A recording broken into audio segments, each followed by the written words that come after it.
Good morning. My name is Dr. Alan Boyer. I'm the Chief Executive Officer for Ulster Gan and Owner Healthcare, which are affiliated with Native American Indian nations. On the 1st of December 2016, I attended the meeting of the Nevada State Board of Examiners. During the meeting, the board's Executive Director, Deborah Schaefer, asked everyone in attendance to stand up and identify yourselves and sign in.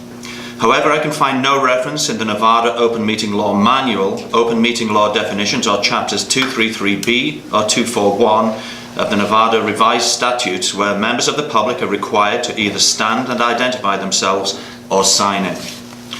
Moreover, Nevada's OML Manual states in Section 6, subsection 3, that public bodies must stick to the agenda. You can see this in Nevada Open Meeting Law Manual, 12th edition, 2016, page 64. While it may be common practice to have members of the public introduce themselves when they choose to address a public body, or to have members of the public sign in when attending a workshop for proposed regulations, I've yet to see where time is set aside in either a notice or agenda for every member of the public to stand and identify themselves when they have chosen to voluntarily attend a public meeting, but they have not chosen to speak before the public body.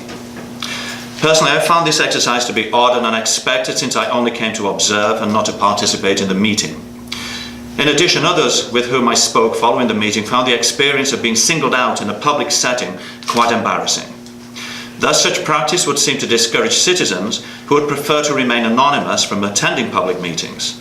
Therefore, I am requesting this dental board practice of calling upon private citizens to stand up and identify themselves be terminated, as doing so without notice and or against the will of attendees has unintended consequences which include but are not limited to embarrassment, humiliation, intimidation and anxiety. Therefore, I am requesting the Board of Examiners instruct the Nevada Dental Board that 1. Its practice of requiring attendees of a public meeting to stand and introduce themselves and or sign in without posting such requirements, either in its notice of agenda for its meetings, must cease. 2. Unless an attendee chooses to speak during public comment, requests for verbal identification or sign-in are voluntary and in fact are not required by law. And finally, number 3, violations of this practice may result in the board members, Executive Deborah Schaefer and its attorney John Hunt, being charged with misdemeanor violations and fines pursuant to NRS 241.040, subsection 4. Thank you, Governor. Thank you, sir. Just one question for you. At the very beginning of your statement, you said that you were forced to stand at the Board of Examiners meeting, or was that at the Board of Dental Examiners meeting? It was the Board of Dental Examiners. I apologize. And I want to make sure that that's clear for the record.